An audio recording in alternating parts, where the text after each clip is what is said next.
Hello everyone.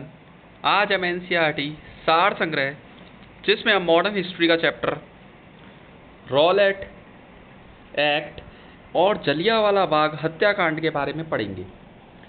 इस chapter के one liner हम स्टार्ट करते हैं। ब्रिटिश शासन द्वारा मार्च 1919 में लाए गए रॉलेट एक्ट का मुख्य उद्देश्य क्या था? क्रांतिकारियों का दमन। भारत में बढ़ रही क्रांतिकारी गतिविधियों के दमन के लिए सरकार ने वर्ष 1917 में न्यायाधीश सिडनी रॉलेट की अध्यक्षता में एक समिति गठित की।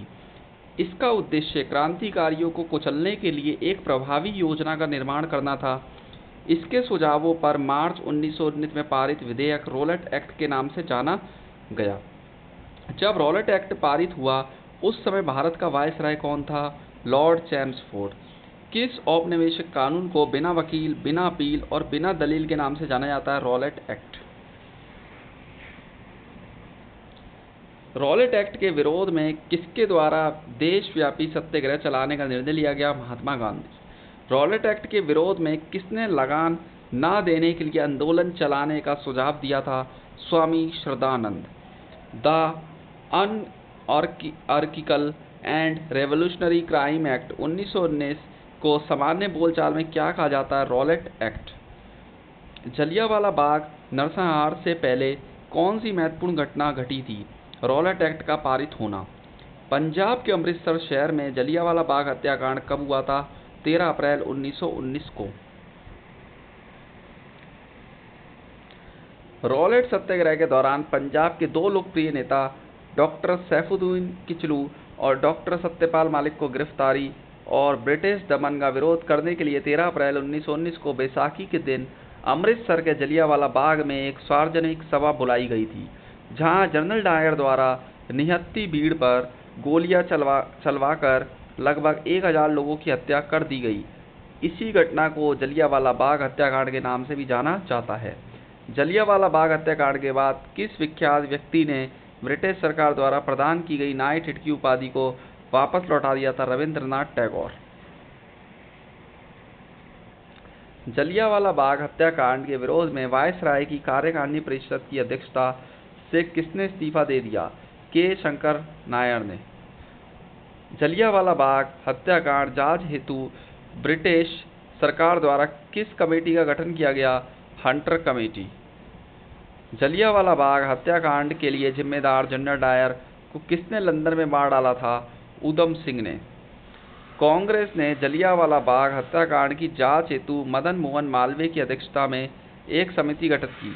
समिति के अन्य सदस्यों में मोतीलाल नेहरू, महात्मा गांधी, सी.आर. दास, बदरुद्दीन तैयबजी और M.R. जयकर आदि शामिल थे।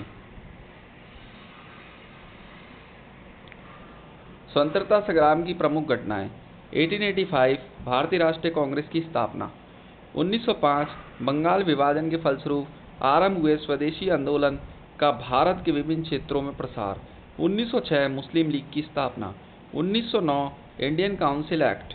1912 बंगाल विभाजन रद्द व राजधानी दिल्ली स्थानांतरित। 1909 गवर्नमेंट ऑफ इंडिया एक्ट, जिसके फलस्वरूप प्रथम विधानमंडल निर्वाचित हुआ। 1929 भारतीय राष्ट्रीय कांग्रेस द्वारा स्वराज पूर्ण स्वतंत्रता का आह्वान। 1935 गवर्नमेंट ऑफ इंडिया एक्ट द्वारा विधानमंडल की शक्तियों में विस्तार और निर्वाचन क्षेत्रों में वृद्धि। 1940 मुस्लिम लीग द्वारा पाकिस्तान के निर्माण का आह्वान। 1942 व 1946 भारतीय स्वतंत्रता के लिए समझौते की शर्तों को तय करने में कैबिनेट मिशन असफल। 1947 स्वतंत्रता प्राप्ति व भारत का विभाजन, पाकिस्तान की स्वतंत्रता। हंटर कमीशन की रिपोर्ट जलियांवाला बाग से को गांधी जी ने पन्ने दर पन्ने निर्लज सरकारी लीपा पोती की संज्ञा दी थी। इसके बाद हम नेक्स्ट चैप्टर देखते हैं, खिलाफत एवं असहयोग आंदोलन। भारत में चलाए गए खिलाफत आंदोलन का प्रमुख कारण क्या था? तुर्की में खलीफा पद को इंग्लैंड द्वारा समाप्त किया जाना। वर्ष 1919 में दिल्ली में आयोजित अखिल भारतीय खिलाफत कमेटी की अध्यक्षता किसके द्वारा की गई? महात्मा गांधी के द्वारा। वर्ष 1920 में इलाहाबाद में आयोजित सम्मेलन के दौरान खिलाफत समिति के द्वारा गांधी जी को असहयोग आंदोलन प्रारंभ करने का अनुरोध किया गया था। खिलाफत आंदोलन के प्रमुख नेता थे शौकत अली और मोहम्मद अली। भारतीय राष्ट्रीय कांग्रेस ने पहला असहयोग आंदोलन किस वर्ष प्रारंभ किया था? वर्ष 1920 में। वर्ष 1920 के नागपुर अधिवेशन में असहयोग आंदोलन के प्रस्ताव को किसने प्रस्तावित किया था? C.R. दास ने। असहयोग आंदोलन के दौरान किस व्यक्ति ने अपनी वकालत छोड़ दी थी? चित्तरंजन दास ने। स्वराज का नारा गांधी जी ने कब दिया था? असहयोग आंदोलन के समय। असहयोग आंदोलन के दौरान महात्मा गांधी ने केसरे हिंद की उपाधि त्याग दी थी। वर्ष 1921-22 के असहयोग आंदोलन का मुख्य परिणाम क्या था? हिंदू मुस्लिम एकता। महात्मा गांधी द्वारा चलाया गया प्रथम जन आंदोलन कौन सा था? असहयोग आंदोलन। असहयोग आंदोलन के दौरान विदेशी वस्त्रों को जलाए जाने पर किसने महात्मा गांधी को लिखा कि ये निष्ठुर बर्बादी है? रविंद्रनाथ टैगोर। चौरी चौरा कांड 5 फरवरी 1922 को गोरखपुर जिले उत्तर प्रदेश में घटित हुई थी, जिसके कारण गांधी जी ने असहयोग आंदोलन वापस ले लिया। चौरी चौरा की घटना के समय महात्मा गांधी कहां पर थे? बारदौली में। असहयोग आंदोलन कब समाप्त हुआ? वर्ष 1922 में।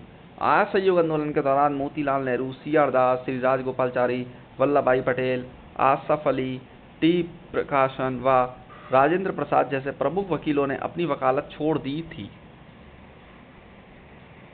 इसके बाद हम नेक्स्ट क्लास में स्वराज पार्टी कांग्रेस का लाहौर अधिवेशन एवं पूर्ण स्वराज प्रस्ताव, इस वाले चैप्टर को हम नेक्स्ट क्लास में कंप्लीट करेंगे। तो आज के लिए बस इतना ही।